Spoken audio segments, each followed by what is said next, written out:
Hi everyone, I'm Shilpi and today we will continue the chapter ratio and proportions. तो अभी तक हमने क्या पढ़ा है? हमने रेशियोज़ के बारे में पढ़ा है, इक्विवेलेंट रेशियोज़ पढ़े, उसकी कुछ प्रॉपर्टीज़ डिस्कस करी थी हमने and then we have discuss some problems based upon ratios, तो वो हमने सॉल्व करी थी. Now in this lecture we will study about proportions. तो प्रोपोर्शंस के लिए let us consider two ratios. Suppose मैं यहाँ पे दो रेशियोज़ ले लेती हूँ. 4:6 एंड सेकेंड रेशियो में लेती हूँ 8:12.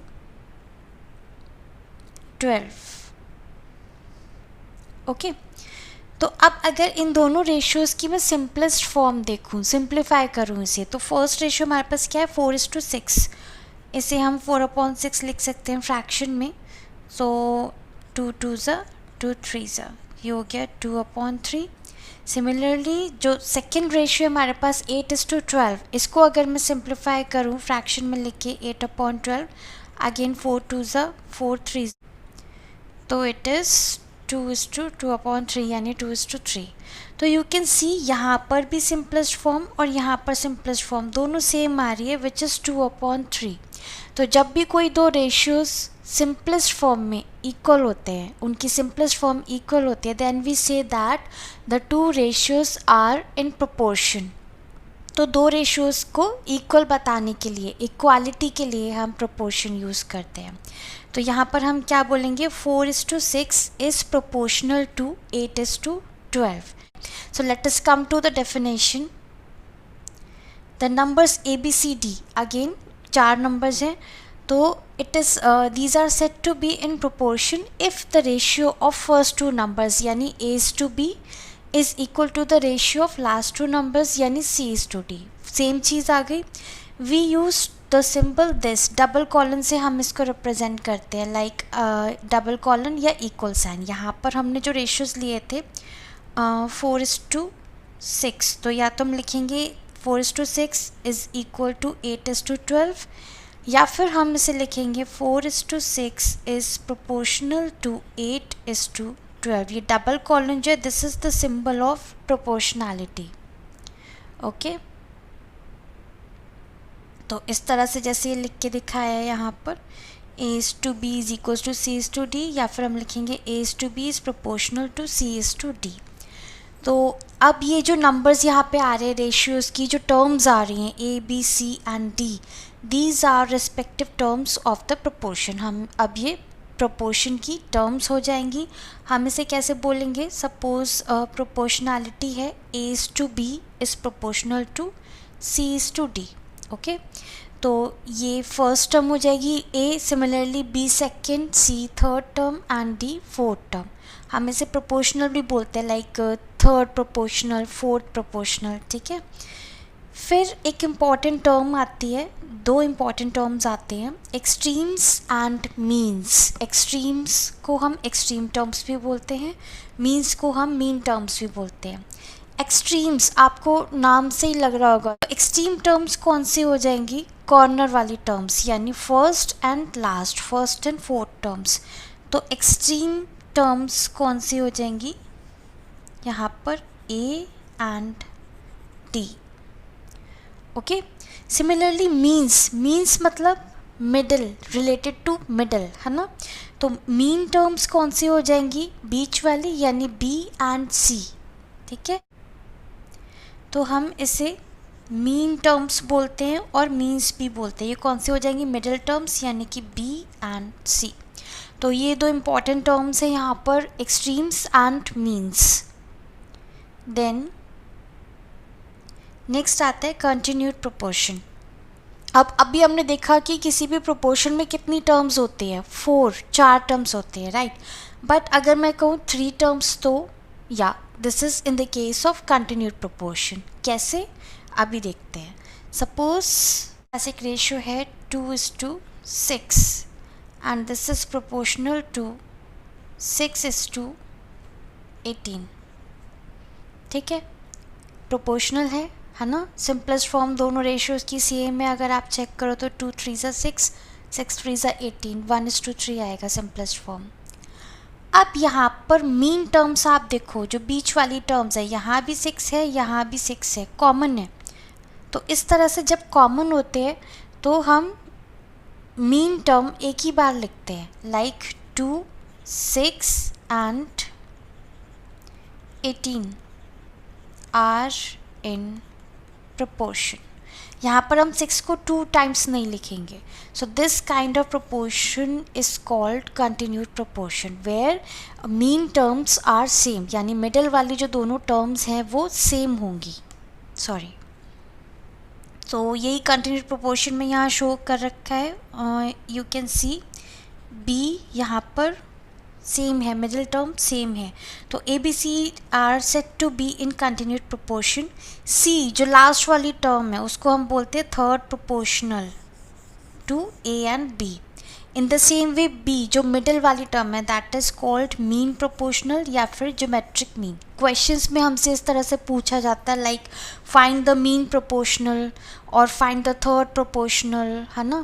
तो उसमें हमें पता होना चाहिए कि हमें कौन सी वाली टर्म निकालनी है, मिडिल वाली निकालनी है या थर्ड वाली निकालनी है, ठीक है। So let us see an example. यहाँ पर एक एग्जाम्पल ले रखा है मैंने 2, 6, 18, ठीक है। तो अगर मैं बात करूँ 2:6, सेम एग्जाम्पल हमने लिया था अभी। 6:18 सिंपलेस्ट फॉर्म सेम में हम देख चुके हैं, है ना। हम क्या लिखेंगे, 2, 6, 18 are in continued proportion. Second point हमने क्या देखा, C is the third proportion, यानी थर्ड प्रोपोर्शनल यहाँ पे क्या हो गया, थर्ड टर्म दैट इज़ 18, ये हो गया थर्ड प्रोपोर्शनल। मीन प्रोपोर्शनल यानी मिडिल टर्म है ना, तो मीन प्रोपोर्शनल इस केस में क्या होगा, it is 6। So I hope it is clear now. तो let us move on to another point. अब जब A B C D 4 numbers हमें प्रोपोर्शन में दे रखे हैं, then let us see a case.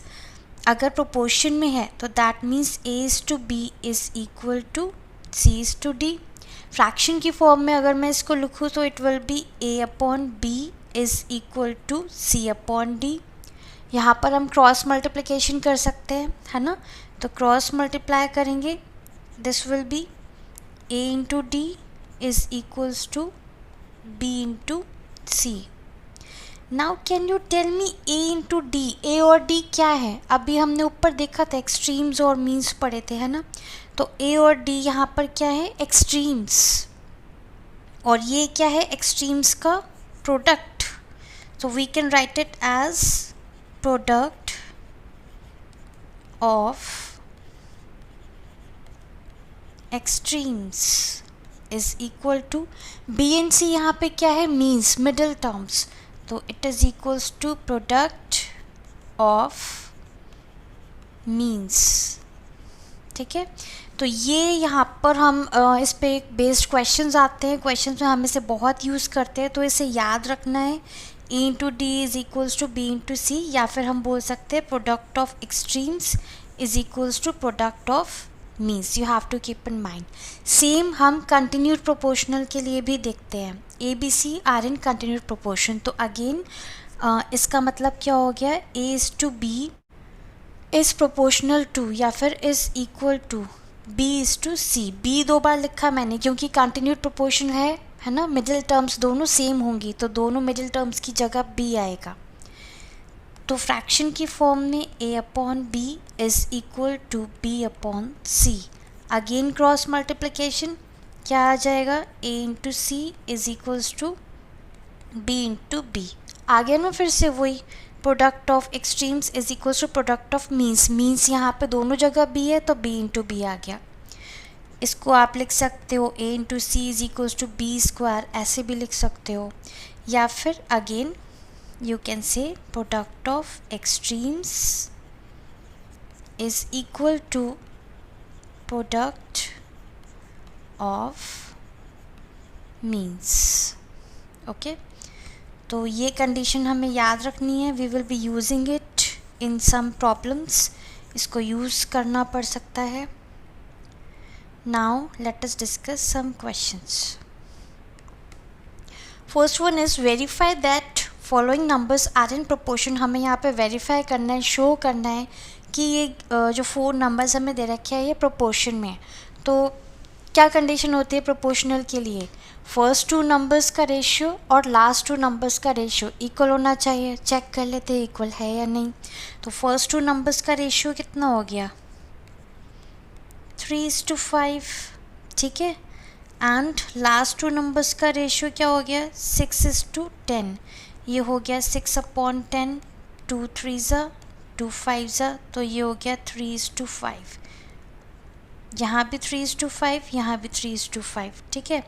तो सिंस 3:5 इज इक्वल टू 6:10, दोनों का रेशियो सिंपलेस्ट फॉर्म में इक्वल है। Therefore 3, 5, 6 and 10 are in proportion. तो ये हो गया वेरीफाइड। ओके, नेक्स्ट क्वेश्चन पे आते हैं। अब यहाँ पे हमें मिसिंग वैल्यू फाइंड करनी है, p की वैल्यू निकालनी है। Find the value of p if 7:p is proportional to 35:45। तो प्रोपोर्शनल है, यहाँ पे हम दोनों रेशियोज इक्वल पुट कर सकते हैं या फिर हम डायरेक्ट लिख सकते हैं जो अभी हमने प्रूफ करा था, product of extremes is equal to product of means. तो शॉर्ट में हम लिख सकते हैं product of means is equals to product of extremes. मैंने शॉर्ट में लिख दिया। मीन टर्म्स कौन सी है? p और 35, यहाँ पे बीच वाली है ना, तो ये हो जाएगा p into 35 is equals to extreme terms कौन सी है? 7 इंटू 45। हमने p फाइंड करना है। 35 या मल्टीप्लाई हो रहा है, राइट साइड जाके इट विल बी डिवीजन में आ जाएगा, ये डिनोमिनेटर में आ जाएगा। ओके, 7 5 5 9, तो it is 9। Therefore p is equals to 9। ये हो गया हमारा answer. So let's move on to the next one. Now find the fourth proportional to 21, 10, 84। Fourth proportional यानी कि फोर्थ टर्म, इसके बाद जो फोर्थ टर्म आएगी वो हमें फाइंड आउट करनी है। So let the fourth proportional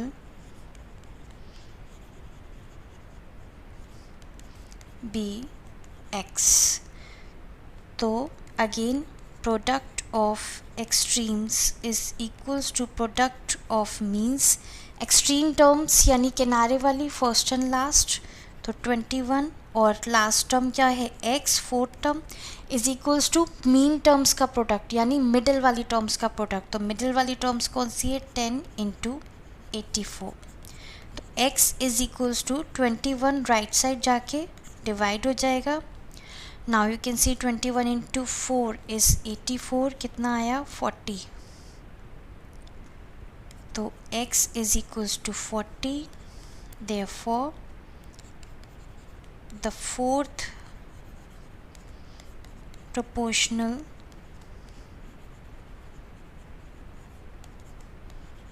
is 40. This is the answer. आगे और क्वेश्चन देखते हैं। Now find the mean proportional. आ गई वो टर्म्स। मीन प्रोपोर्शनल फाइंड करना भर में। मीन मतलब मिडिल यानी बीच वाला नंबर फाइंड करना है। तो यहाँ पे 2 ही नंबर दिख रहे हैं और बीच वाला नंबर पूछा है, तो ऑब्वियस सी बात है ये कंटिन्यूड प्रोपोर्शनल है और बीच वाले दोनों नंबर क्या होंगे? Same, x and x। Got it? So let the mean proportional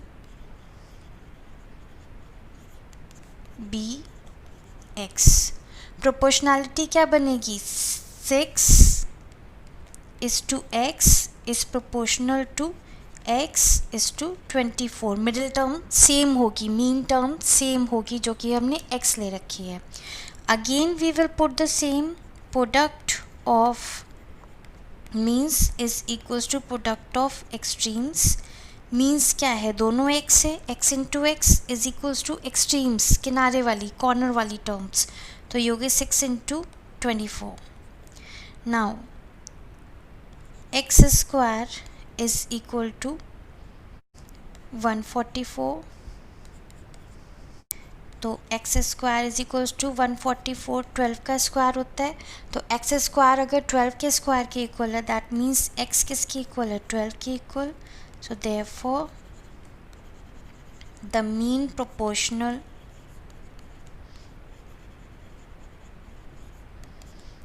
is 12. Answer. Next one. It is an important question. What number must be subtracted from each of the numbers? इन चारों number में से हम ऐसा क्या number subtract करें कि जो reminder आए, यानी सब्ट्रैक्ट करने के बाद जो नंबर्स बचेंगे वो प्रोपोर्शन में हो. ठीक है, तो सबसे पहले तो हम उस नंबर को लेट कर लेते हैं कुछ variable. So let the number subtracted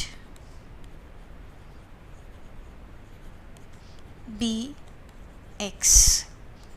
Then proportion, किसको proportion बोल रहे हैं? अगर हमने x subtract कर दिया तो first term 27 minus x is to second term 38 minus x. सारी टर्म्स में से हमने x subtract करा है. ठीक है, इस प्रोपोर्शनल टू, ये बोल रहे हैं ना कि ये प्रोपोर्शन में है, तो दिस इज प्रोपोर्शनल टू या equal to third term 7 minus x is to fourth term 8 minus x. सारी टर्म्स में से हमने एक्स सब्ट्रैक्ट कर दिया.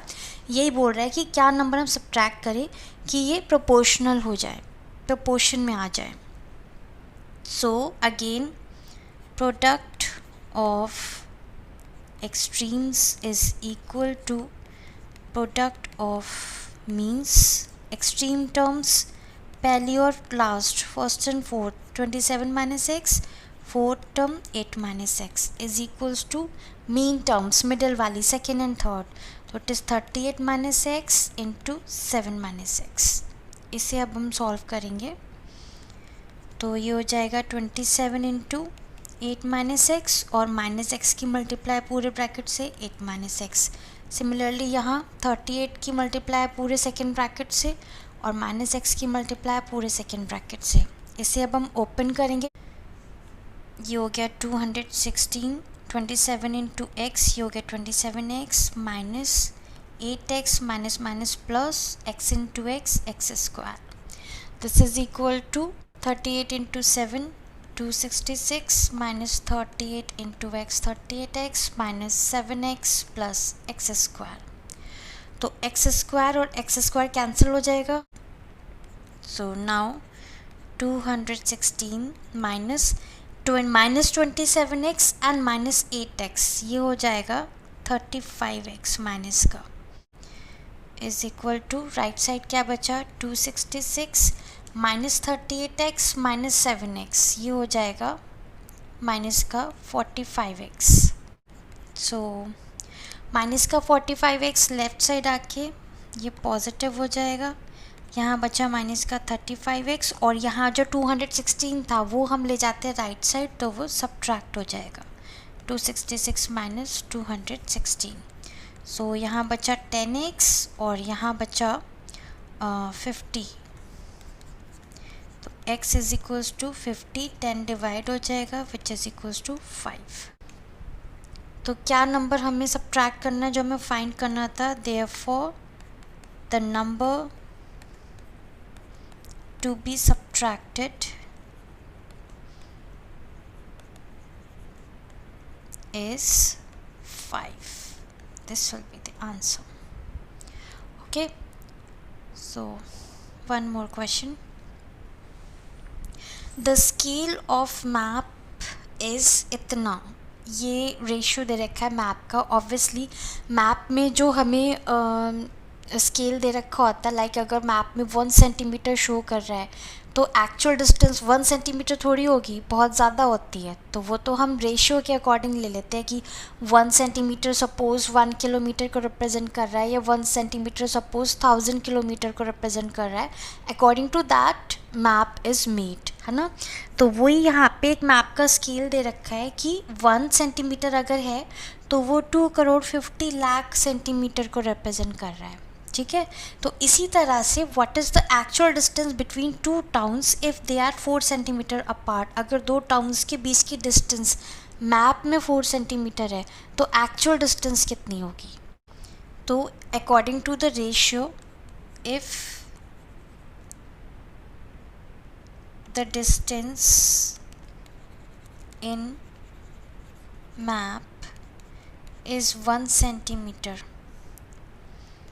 then actual distance, अगर मैप में 1 सेंटीमीटर है तो एक्चुअल डिस्टेंस कितनी होगी? ये दे रखा है 2,50,00,000। ओके, इतना सेंटीमीटर्स, तो इतना सेंटीमीटर्स है तो इसको अगर मैं किलोमीटर में लिखूं तो इट इज़ 250 किलोमीटर। सेंटीमीटर को किलोमीटर में कन्वर्ट कर दिया। Now in the same way, if the distance in map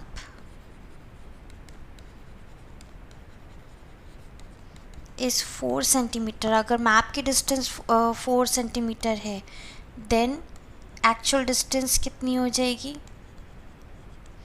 इसका 4 times 4 into 250 kilometres, so it is 1000 kilometres, है ना? तो यही हमें फाइंड करना था। So therefore the actual distance between the towns is 1000 kilometre. Answer. Then last question, हाँ हमें दे रखा है the ratio of the income to the expenditure of a family is 8:5। मतलब इनकम और एक्सपेंडिचर का रेशियो हमें दे रखा है। फाइंड द सेविंग्स, हमें सेविंग फाइंड करनी है। If the income is rupees 48,000, तो इनकम हमें दे रखी है 48,000 रुपीज़, ठीक है। सो रेशियो किसका दे रखा है? Income upon expenditure, this is equals to 8:5 यानी 8/5। अब इनकम हमें दे रखी है क्वेश्चन में, इट इज़ रुपीज़ 48,000, तो इनकम की जगह हमने पुट कर लिया रुपीज़ 48,000, और यहाँ हो गया expenditure, it is equals to 8/5। Cross multiply कर लिया तो ये हो गया 8 into expenditure is equals to 48,000 into 5, तो expenditure is equals to 48,000 into 5/8। यहाँ पे आप direct product of means equals to product of extremes भी लगा सकते थे। ये हो गया 6,000 और ये हो गया 30,000। ये आ गया एक्सपेंडिचर। हमें क्या फाइंड करना है? सेविंग्स। तो सेविंग्स कितनी होती है? इनकम में से जितना एक्सपेंड कर दिया, जितना एक्सपेंडिचर हो गया, इनकम में से जितना एक्सपेंडिचर हो गया वो सब्ट्रैक्ट कर दो। तो savings is equals to income minus expenditure. Income कितना था? रुपीज़ 48,000 माइनस एक्सपेंडिचर कितना है? रुपीज़ 30,000, तो it is equals to rupees 18,000, right? So therefore savings is rupees 18,000 answer. So I hope it is clear to you now.